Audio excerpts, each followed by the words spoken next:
¿Qué tal? Pues buenos días. Antes que nada quiero agradecerle al doctor Pellicer por su invitación y también al doctor Esquivias por permitirme presentarles mis resultados de ya algún tiempo aquí frente a ustedes en el instituto. Pues en efecto nosotros vamos a hablar de los genes del sistema de respuesta al estrés y cómo generan un cambio en una conducta que es la alimentación.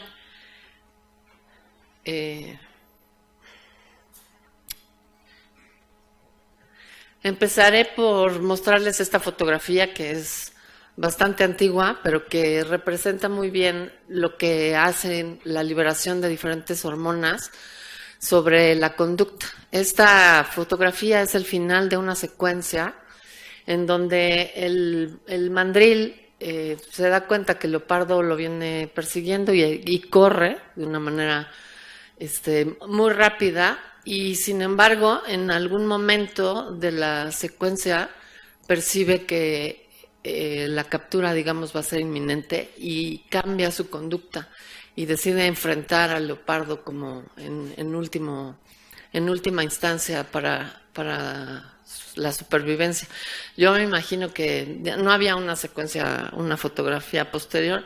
Yo me imagino que el leopardo pudo haber recibido una que otra mordida o ataque del mandril, pero definitivamente el desenlace era la muerte, ¿no?, del mandril. Pero vaya, a lo que me refiero es como la elevación de ciertas hormonas que tienen que ver con la respuesta al estrés, a una amenaza, pueden modificar en segundos una conducta de una manera muy dramática y muy diferente a la que se estaba siguiendo. Entonces, dentro de los genes del sistema del estrés, pues se reconocen varios. No están todos aquí, pero sí está. ¿Puedo hacer con el cursor así? No. CRF, que es un péptido que se ha reconocido como uno de los principales factores hipotalámicos que dirigen los ejes neuroendocrinos y por lo tanto la comunicación entre el sistema nervioso central y la periferia. La vasopresina, que también es un péptido producido por el núcleo paraventricular hipotalámico, que está más bien asociado con una respuesta a un estrés o a una situación amenazante a largo plazo. El cortisol, que a diferencia de los otros es en realidad una hormona esteroidea, que puede ser el ligando de uno de estos receptores, GR o el receptor a glucocorticoides, que puede llevar a cabo una señalización intracelular porque puede haber un GR membranal, pero también hay un receptor intranuclear que una vez que está unido al ligando es capaz de unirse a una región promotora en diferentes genes, en diferentes células blanco y por lo tanto modificar su expresión. Uno de los receptores a CRF, que es uno de los péptidos que dirigen el funcionamiento del eje hipotálamo hipófisis adrenal, es RHR2. Este no es el único receptor para CRF, también existe CRF-R1, que básicamente está expresado en la hipófisis, en la pituitaria, y que por lo tanto pues se reconoce que es el mediador de todos los efectos neuroendocrinos del péptido CRF. Sin embargo, tanto CRF como otro conjunto de péptidos que se llaman urocortinas y que también participan en el sistema del estrés, son ligandos de este receptor, CRF-R2, al cual me voy a referir en la plática, y que están, a este receptor se le implica como estar mediando los efectos anorexigénicos tanto de CRF como de las urocortinas. Es decir, estos péptidos, además de que participan en la respuesta al estrés, también pueden estar modificando conductas. Cuando son inyectados intracerebroventricularmente, sobre todo CRF, al menos tiene dos posibles cambios conductuales, que es considerado como un ansiogénico y también como un anorexigénico, es decir, puede inhibir la conducta alimentaria. En esta diapositiva a lo que me quiero referir es a la respuesta neuroendocrina de los individuos frente a un estímulo amenazante o frente a un estímulo estresante. La primera respuesta es la liberación, la expresión de SRF en el núcleo paraventricular del hipotálamo en respuesta al reconocimiento de una amenaza, ya sea real o sea simplemente percibida por los individuos. CRF es liberado a través de las terminales nerviosas de las neuronas del paraventricular hacia la eminencia, hacia el sistema portal hipofisiario de la eminencia media, en donde va a poder tener su acción sobre la hipófisis, en esta diapositiva de acá, específicamente sobre células especializadas, denominadas corticotropos, que van a liberar ACTH o corticotropina. Y una vez que esta hormona es liberada hacia el torrente sanguíneo, tiene como blanco la glándula adrenal. Y en la glándula adrenal se va a elevar entonces la concentración de glucocorticoides, que a lo que yo les refería, que era uno de las hormonas esteroideas, ya no peptídicas. Estos glucocorticoides, una vez que se encuentran incrementados en sangre, tienen la particularidad de poder degradar glucógeno hepático y por lo tanto liberar el glucógeno hacia la sangre y aumentar entonces la disponibilidad de energía para los animales y para los individuos. Y esto es la respuesta con la cual los individuos nos podemos defender frente al estrés, porque podemos tener energía suficiente para el músculo si fuera necesario para poder correr, o para el cerebro para poder diseñar estrategias que nos permitan escapar de la amenaza.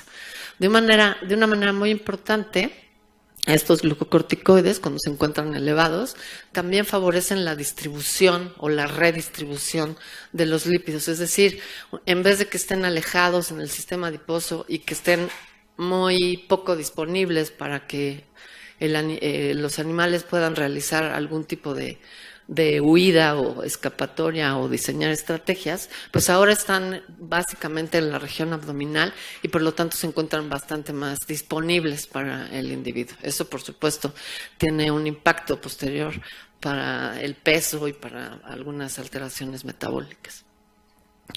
Lo más importante de este eje, igual que de todos los ejes neuroendocrinos, es que se regulan por retroalimentación negativa. Y eso es muy importante porque una vez que se elevan los glucocorticoides en sangre, lo que tienen es un efecto sobre el hipotálamo para disminuir o para apagar la liberación de CRF y en la adenohipófisis para inhibir la liberación de ACTH. Y eso le permite al eje regresar a su estado de funcionamiento basal. Es decir, frente a un nuevo reto o frente a una nueva amenaza, los animales van a poder volver a responder. En cambio, cuando el estrés se mantiene a largo plazo, es decir, se considera lo que se llama un estrés crónico, los niveles de glucocorticoides permanecen elevados por un largo plazo y eso lleva a evitar que tanto el hipotálamo como la hipófisis respondan a los glucocorticoides. Es decir, se desensibiliza el sistema y en pocas palabras se queda prendido.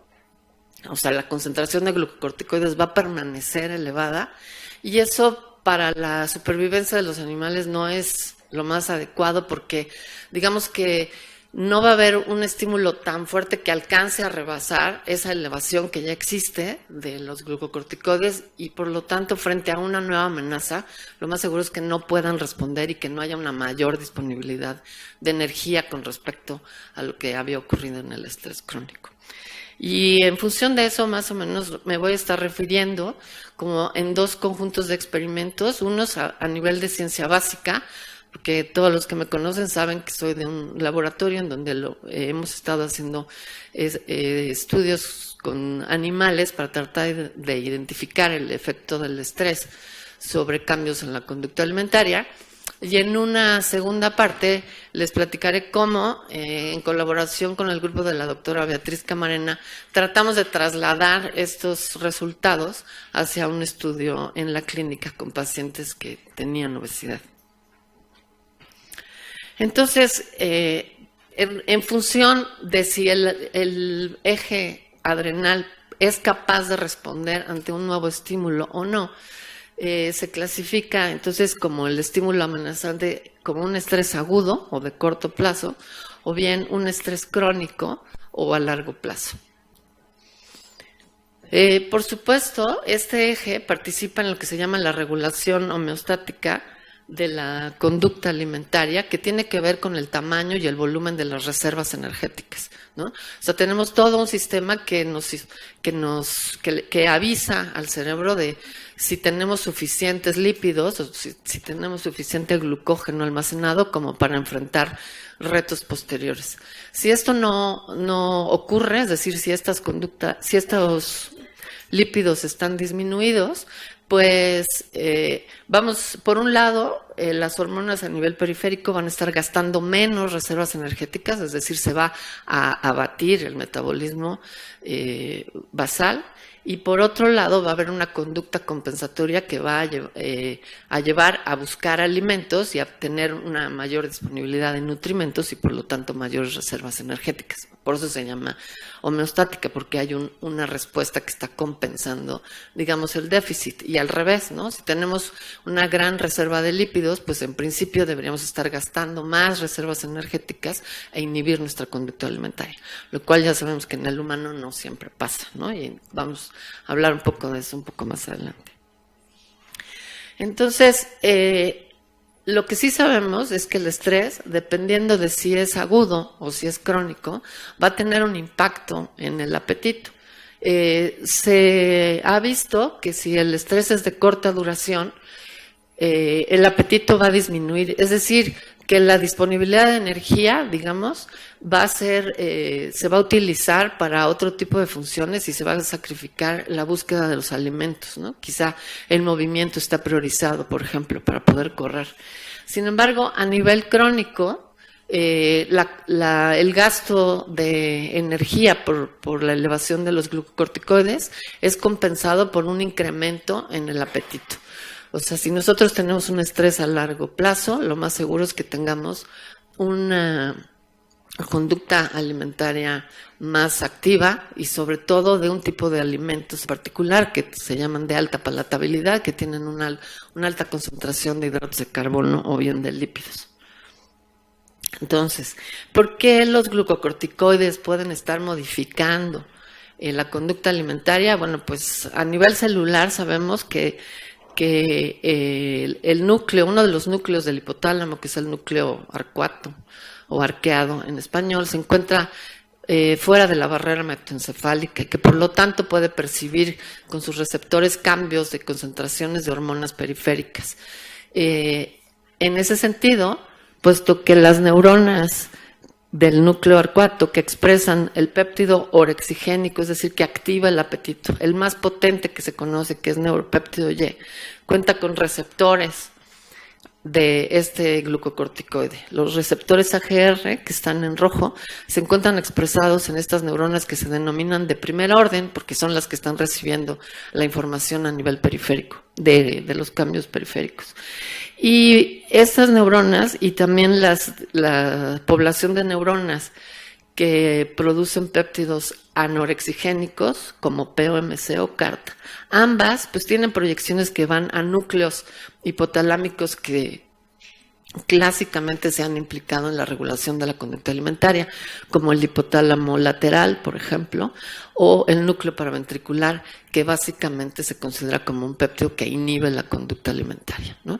Entonces, digamos, uno de los procesos más fácilmente identificables es que las neuronas que expresan péptidos que aumentan el apetito pues son estimuladas por esta elevación de glucocorticoides, ¿no? Y entonces, a largo plazo, pues tendemos a consumir más alimentos de alta palatabilidad.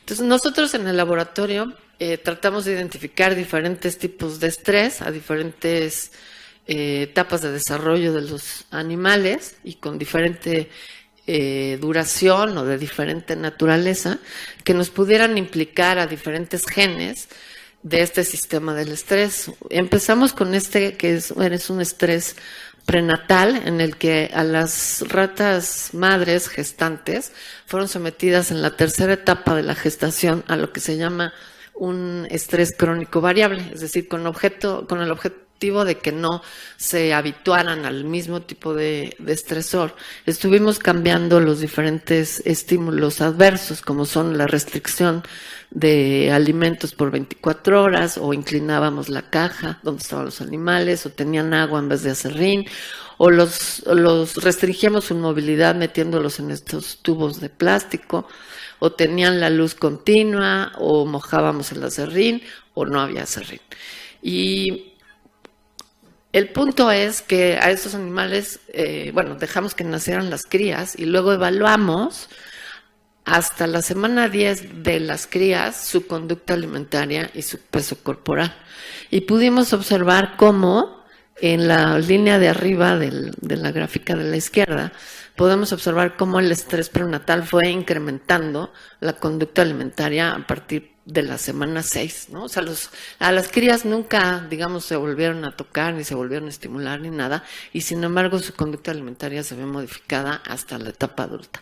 El peso también aumenta. Recuerden que en los roedores no es tan fácil hacer que aumenten su consumo, su peso corporal. Sin embargo, un 10 o 15% en un roedor que sea significativo significa que el estrés ha tenido impacto. Y bueno, identificamos justo en el núcleo paraventricular que la expresión de CRF, justo en las ratas, en la etapa adulta, ¿no?, que fueron estresadas, cuyas madres fueron estresadas, tienen una mayor expresión de este péptido en el núcleo paraventricular, lo cual implica que el eje adrenal se encuentra elevado, ¿no? Es decir, nunca fue disminuida su expresión como se esperaba en un estrés agudo. Posteriormente intentamos un modelo. Este es el trabajo de investigación de doctorado de Cintia. Aplicamos un modelo para cambiar los patrones de consumo de alimentos en diferentes etapas del uso de oscuridad.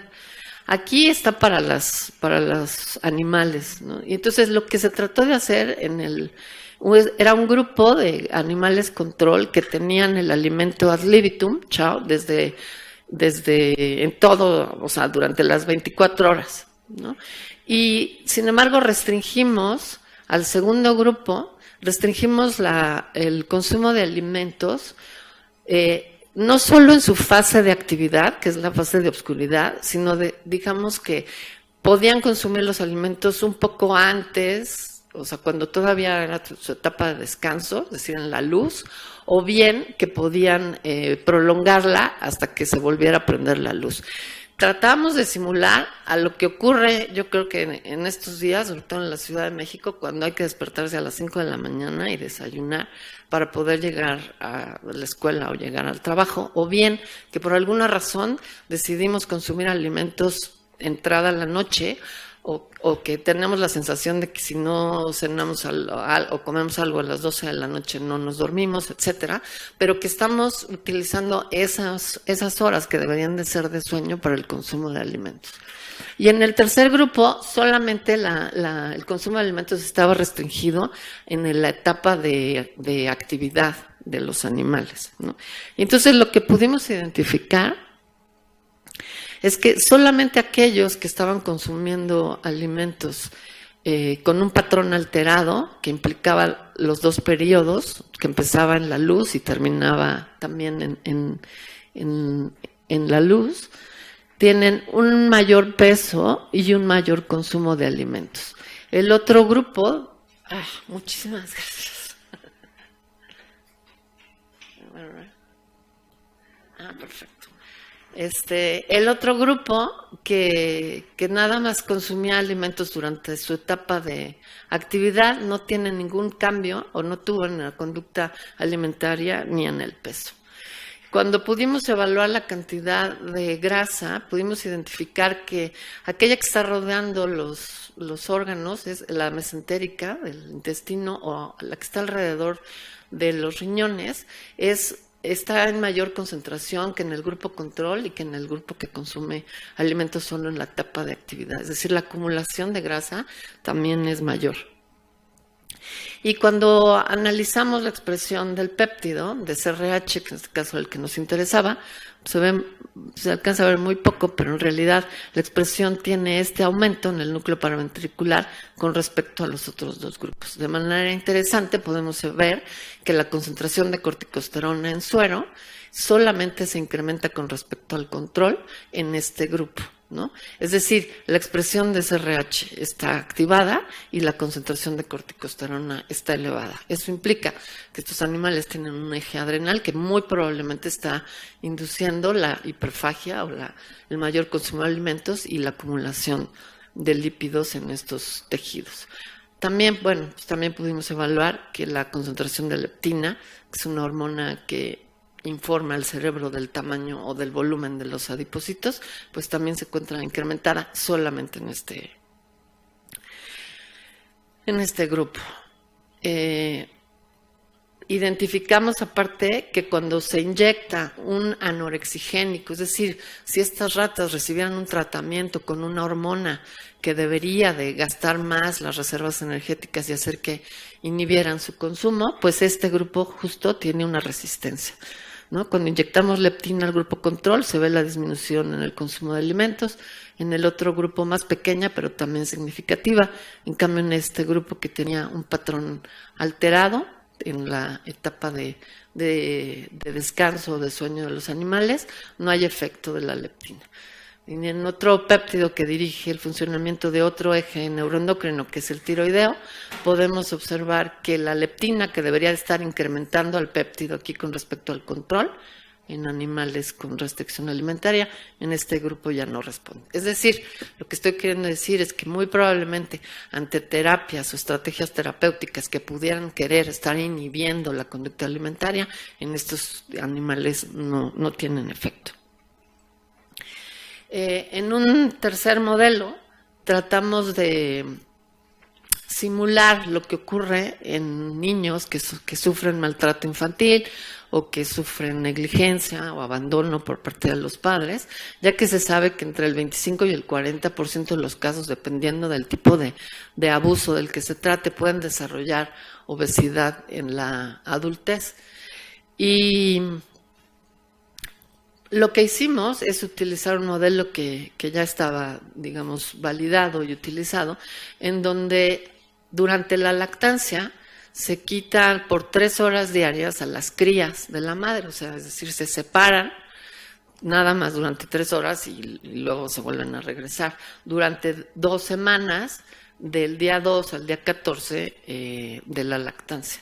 Y eso genera, otra vez, un aumento en el consumo de alimentos. Dense cuenta que otra vez estos animales ya son adultos, pues esta es la semana 7 hasta la semana 10, aumentan su consumo de alimentos con respecto al control y la ganancia de peso, ¿no?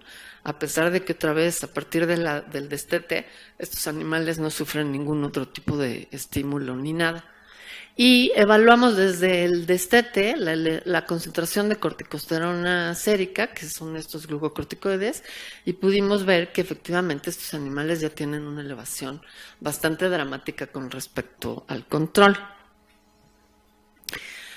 Aquí lo que quisimos era tratar de evidenciar si efectivamente al someter a estas ratas adultas que habían sido estresadas en una etapa postnatal temprana, si las sometíamos ante un nuevo reto que se considera como un estrés agudo, que es el nado forzado, si tenían la respuesta del eje adrenal abatida o no. O sea, esa era en realidad tratar de demostrar que el eje efectivamente estaba desregulado.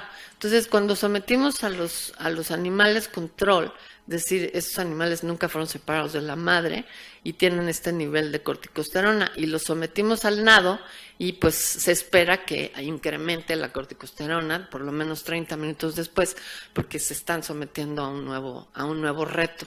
Sin embargo, los animales que habían sido separados de la madre y estaban en la etapa adulta, o sea, de entrada ya tenían la concentración de corticosterona mucho más elevada que el control, y justo cuando los metimos al nado, esta elevación ya no hay una elevación posterior, lo que les decían, como si ya no alcanzara ese estímulo a rebasar el umbral que tiene el eje de volverse a activar, porque ya estaba previamente activado. Y esto implica que estos animales pues, no van a tener tanta energía disponible ante un nuevo reto. Cuando analizamos en el núcleo paraventricular la expresión de diferentes genes en estos animales adultos, encontramos de manera importante que el CRH o CRF, que también estaba elevado en los animales con separación materna contra el control, y este es al que quiero llamar su atención, una urocortina, que es un péptido que, como les dije, es un potente anorexigénico y que tiene mayor afinidad por el receptor ACRH, que es el receptor CRF-R2, que el mismo CRF. Y los dos están teniendo un efecto anorexigénico cuando activan a este receptor, que además lo encontramos también activado nada más, o bueno, su expresión está incrementada nada más en estos animales. Este receptor es un receptor que tiene las 7 regiones transmembranales y que está acoplado a proteína G, que cuando es estimulado por su ligando, es capaz de activar a la proteína sinasa A, la cual lo que va a hacer es fosforilar a este factor de transcripción CREB, y por lo tanto, uno de los indicadores celulares que nos dicen si este receptor estaba activado o no es el incremento de CREB fosforilado. Entonces nosotros lo que hicimos a estos animales fue inyectar directamente en el núcleo paraventricular, en esta región de aquí, urocortina. Es decir, lo que nosotros queríamos ver es si la urocortina, como la habíamos visto que su expresión estaba elevada, nosotros de alguna manera, y los animales comen más, es decir, su efecto anorexigénico no está ocurriendo, supusimos que había una especie de resistencia, es decir, que su elevación había desensibilizado de alguna manera al receptor, a CRH-R2, y que por lo tanto al inyectar urocortina, pues ya no íbamos a ver el efecto anorexigénico que se espera de la hormona. Y efectivamente, cuando inyectamos urocortina a los animales control, pudimos observar que estos disminuían su consumo de alimentos.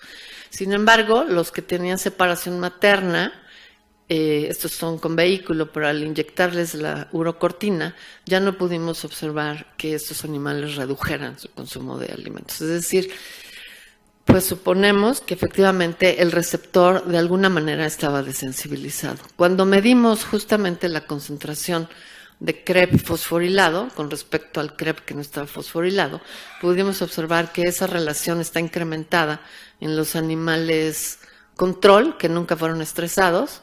CREB está incrementado y por lo tanto estamos suponiendo que CRH-R2 está transduciendo, está siendo activo, se está estimulando con el ligando y que por lo tanto está elevando la concentración de CREB.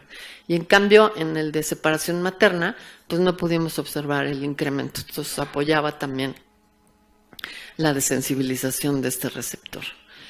Estas imágenes son de un microscopio confocal, porque tenemos una colaboración con la Universidad de Warwick en Inglaterra, y este es el trabajo de doctorado de Viridiana, de mi laboratorio, y fue a Warwick, y aquí en un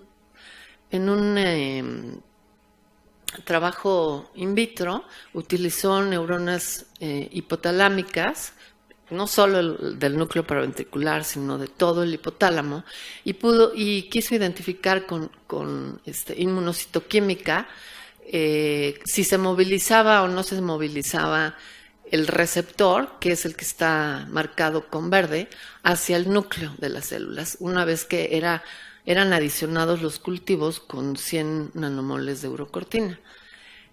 A una hora después de poner el anorexigénico, pues se ve una señal verde no muy intensa junto al núcleo, ¿no? No es que veamos que está solamente en la membrana, pero la señal no es intensa.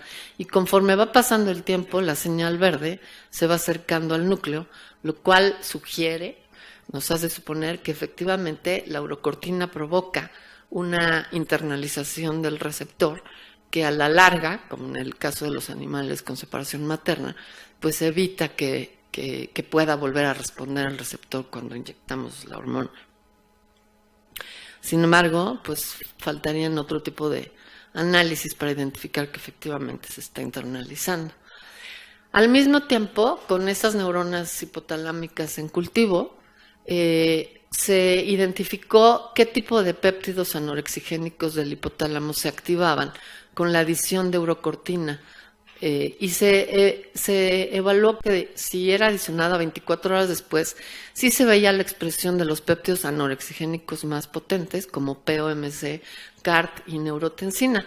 Y sin embargo, al volver a adicionar una vez más la urocortina, es decir, como si estuviéramos simulando un nuevo estímulo agudo, la expresión de estos péptidos anorexigénicos que deberían de llevar al animal, si es que estuviéramos en el animal íntegro, a inhibir la conducta alimentaria, no se expresa. Es decir, pues sí hay una alteración muy importante a ese nivel. Bueno, como les decía, no solamente hay una regulación homeostática de la conducta alimentaria, es decir, que indicaría que nosotros vamos a dejar de comer alimentos cuando tenemos suficiente tejido adiposo. Sabemos que eso no ocurre porque hay otro tipo de estímulos o de factores que sobrepasan esa regulación, y esta se llama regulación hedónica, que tiene que ver con las características sensoriales de los alimentos, sobre todo la cantidad de grasa, de lípidos que tengan y la cantidad de hidratos de carbono, que generan una sensación de placer, activan al sistema límbico, específicamente al sistema mesolímbico dopaminérgico. Se dice que se activan las neuronas dopaminérgicas que están expresando la enzima que fabrica dopamina en el área tegmental ventral, que tiene proyecciones hacia el núcleo accumbens, hacia la corteza prefrontal, al hipocampo y a la amígdala, básicamente. Entonces, la liberación de dopamina da una sensación de bienestar y, en principio, esa sensación establece o echa a andar mecanismos de recompensa o de reforzamiento que nos hacen querer volver a repetir el consumo del pastel de chocolate, independientemente de cuántos lípidos tengamos almacenados en el organismo. Entonces, yo les decía que en respuesta a un estrés agudo, la cantidad de alimentos que consumimos es menor, y frente a un estrés crónico, la cantidad de alimentos que consumimos es mayor. Sin embargo, no solamente la cantidad es modificada en presencia del estrés, sino también la calidad. O sea, aunque comamos menos alimentos en el estrés agudo, el tipo de alimentos que preferimos son los alimentos que se consideran de alta palatabilidad. Es decir, vamos a tratar de consumir aquellos que nos dan una sensación de bienestar o que de alguna manera eliminan los rasgos negativos del estrés o del estímulo aversivo.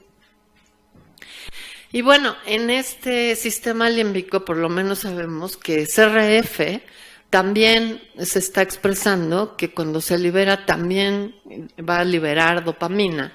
Y en principio hay diferentes teorías al respecto de la participación de la dopamina, pero una de ellas es que la elevación de dopamina implica terminación de la alimentación, y que cuando esto no se logra, la elevación de la dopamina, se cree que algunos pacientes podrían estar incrementando su consumo de alimentos de alta palatabilidad para tener esa sensación de liberación de dopamina, y al no lograrse, pues de alguna manera se está tratando de repetir nada más la conducta sin lograr la sensación.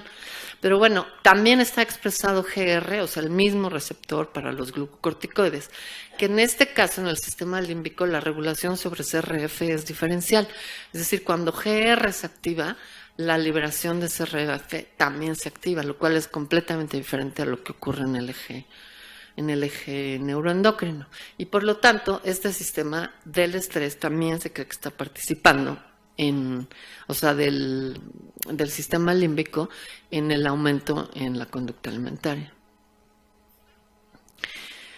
Este es uno de nuestros trabajos más recientes, en donde pues mi asociada, Elena Álvarez, que ya no me alumna, y otro de otro chico de los alumnos, Aldo, sometieron a los animales a un estrés crónico en la etapa adulta durante 2 semanas, y lo que hacíamos era simplemente poner a las ratas una por caja, porque el aislamiento provoca un incremento en la liberación de glucocorticoides en estos animales, y los otros permanecían agrupados. Entonces estas 2 barras son de los agrupados, estas 2 barras son de los aislados a diferentes días, y estuvimos evaluando si comían los pellets, que es el alimento estándar, el chao, y a este grupo, la barra café, tenía la opción de comer chao o comer leche con chocolate, que era tomar leche con chocolate, que era el alimento de alta palatabilidad. Como podemos ver, independientemente de si están estresados o no están estresados, los animales deciden comer mayor cantidad de leche con chocolate. Bueno, esta es la suma en kilocalorías de tanto del chao como de la leche con chocolate. O sea, aquí el estrés pareciera ser que no está jugando un papel determinante, sino simplemente la palatabilidad. Sin embargo, a lo largo del tiempo, los que se encuentran en grupo, de alguna manera se habitúan o no tienen tal necesidad de mayor alimentos de este tipo, y en cambio solamente los que están aislados permanecen con un incremento en el consumo de leche con chocolate con respecto a los que tienen la misma disponibilidad de alimentos, pero no están estresados.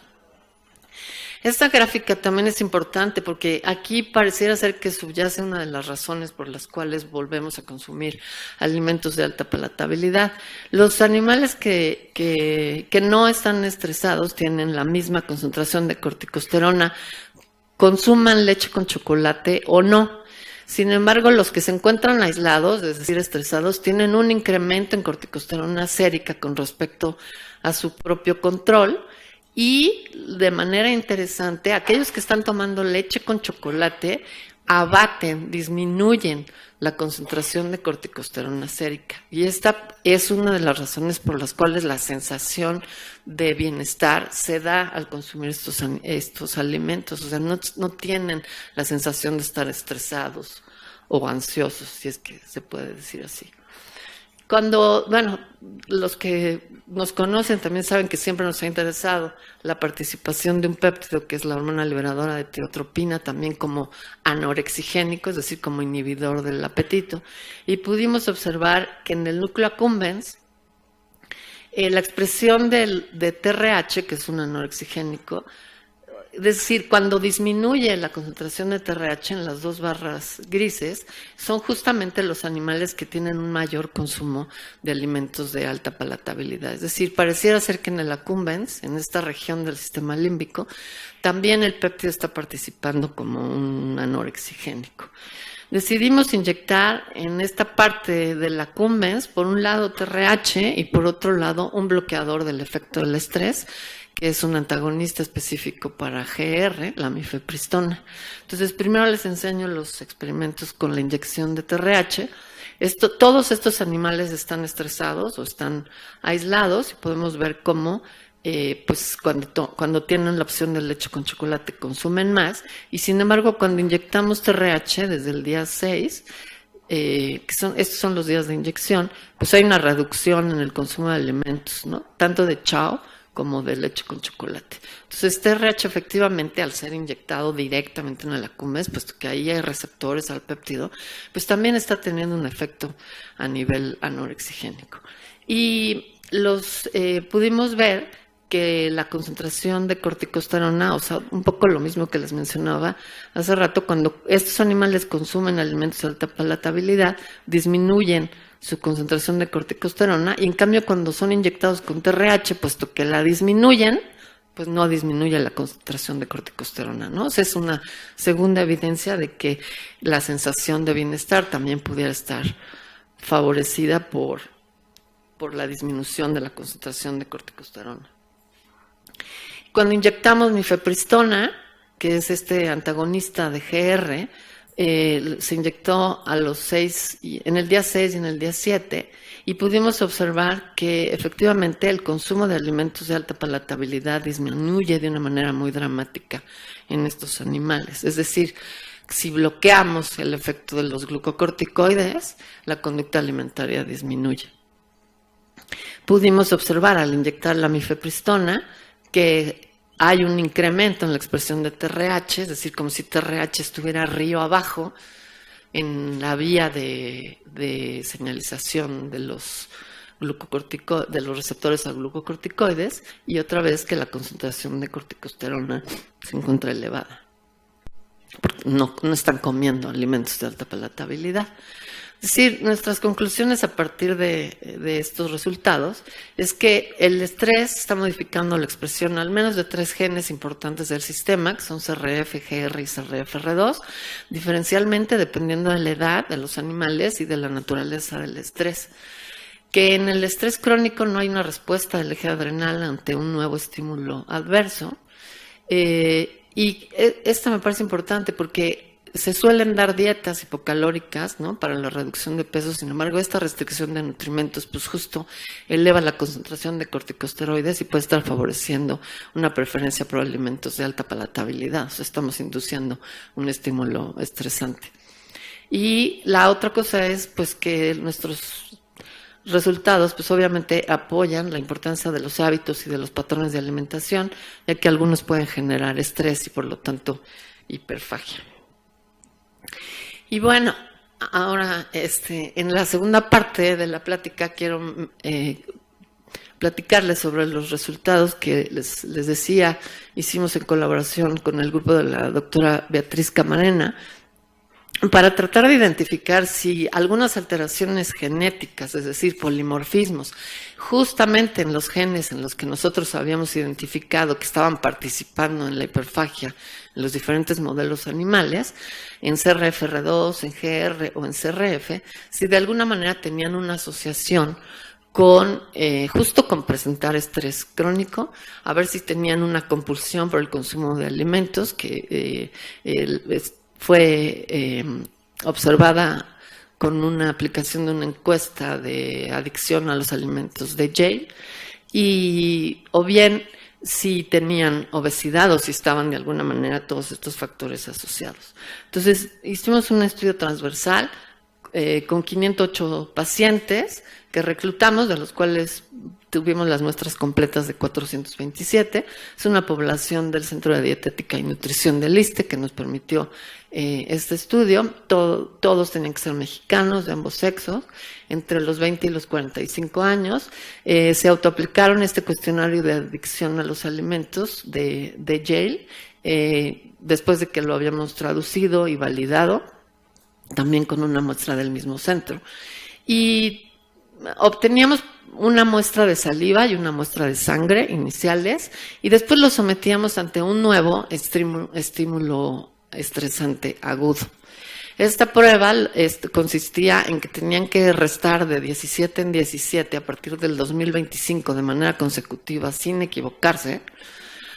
Y si se equivocaban, pues tenían que regresar al principio, y también durante 5 minutos tenían que preparar un pequeño discurso o presentación frente a gente que no conocían, ¿no? O sea, que de alguna manera los está pues estresando, ¿no?, de manera aguda, y posteriormente al test obteníamos otra vez una muestra de saliva, porque pues yo lo que quería ver es a que efectivamente en este caso de los humanos no es corticosterona, sino cortisol, ya no incrementara.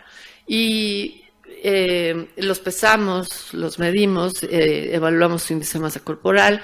Cuando era mayor de 25 se consideraba que tenían sobrepeso y mayor de 30 obesidad. Y cuando vimos, de acuerdo a los puntajes de la escala de adicción, sé que adicción no está completamente,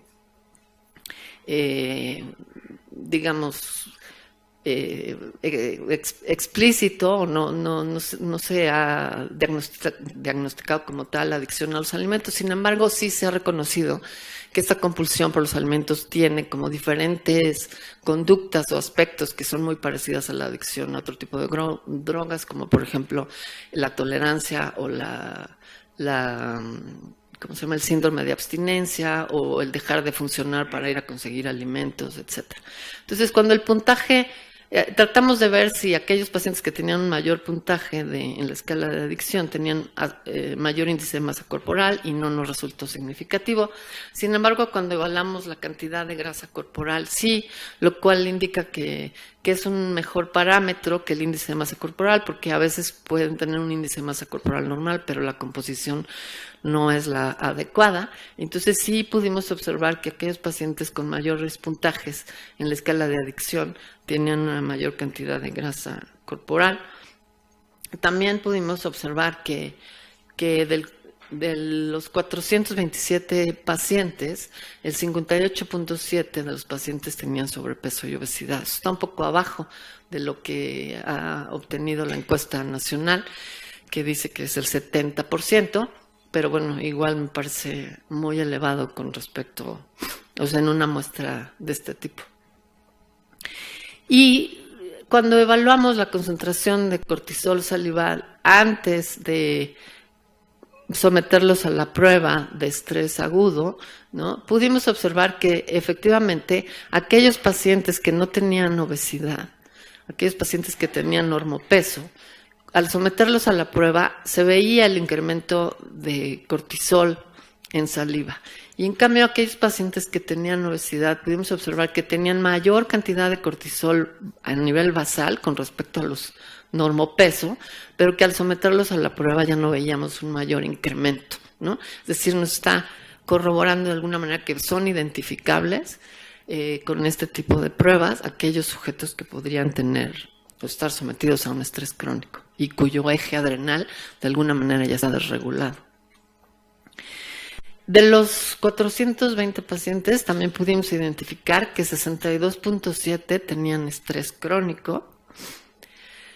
Del total de pacientes con obesidad, que eran 251, pudimos observar que el 60.9 tenían este estrés crónico, es decir, no tenían una respuesta adecuada ante un nuevo estímulo estresante, y que aumentaban las probabilidades 1.58 veces a que presentaran obesidad, cosa que no ocurrió con aquellos pacientes que tenían adicción y obesidad. O sea, 33.9 de los pacientes con obesidad tenían adicción, pero sin embargo parecía que hasta este punto que no estaba participando la adicción para que hubiera una mayor probabilidad de desarrollar obesidad. Nada más el 11.24% de los pacientes tenían las tres características. Y bueno, en el laboratorio de la doctora Camarena se hizo el análisis de la genotipificación de 3 polimorfismos diferentes para cada uno de los 3 genes. Este es el gen de GR, que así se llama, el de CRF y CRFR2, y se pudo observar que no hubo ninguna asociación con estrés, ni con estrés y obesidad, ni tampoco estrés, obesidad y adicción. Solamente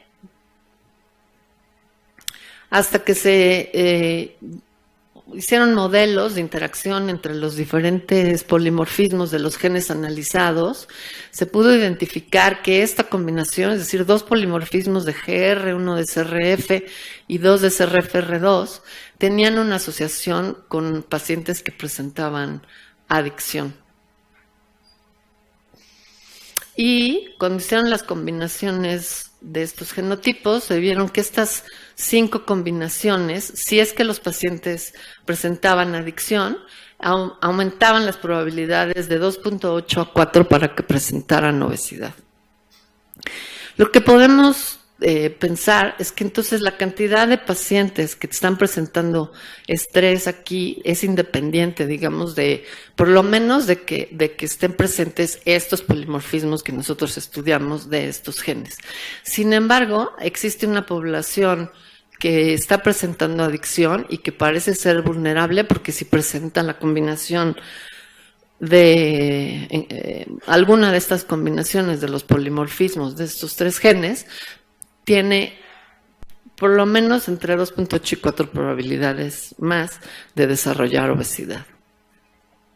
Entonces nuestras conclusiones fueron que pues, es posible identificar individuos con estrés crónico al someterlos a un nuevo estrés en la clínica, que es interesante porque te está diciendo que hay una asociación de presentar estrés y desarrollar obesidad, aunque no sea asociado con los polimorfismos estudiados, y que al definir estos biomarcadores genéticos del sistema del estrés y que los pacientes presenten adicción, pues te podrían diseñar mejores estrategias de prevenir obesidad, porque estamos viendo que sí hay una mayor probabilidad de que la desarrollen. En general, creo que nuestros resultados muestran que la investigación básica es y sigue siendo indispensable para generar y sobre todo para fundamentar estudios en la clínica. Y nada más me queda agradecerle a todos los participantes de mi laboratorio, del Laboratorio de Neurofisiología Molecular, los estudiantes de diferentes niveles, a las personas que están de base conmigo, Elena, Isabel Amaya, Paulina Sobranes y Gilberto, pero ya que estoy aquí quiero dar un reconocimiento en particular a María Isabel Amaya, que es la técnica de mi laboratorio que he estado por los 15 años y a quien le debo, la verdad, la producción de una cantidad exorbitante de resultados. Es una trabajadora incansable y no quiero dejar pasar darle un reconocimiento y agradecerle.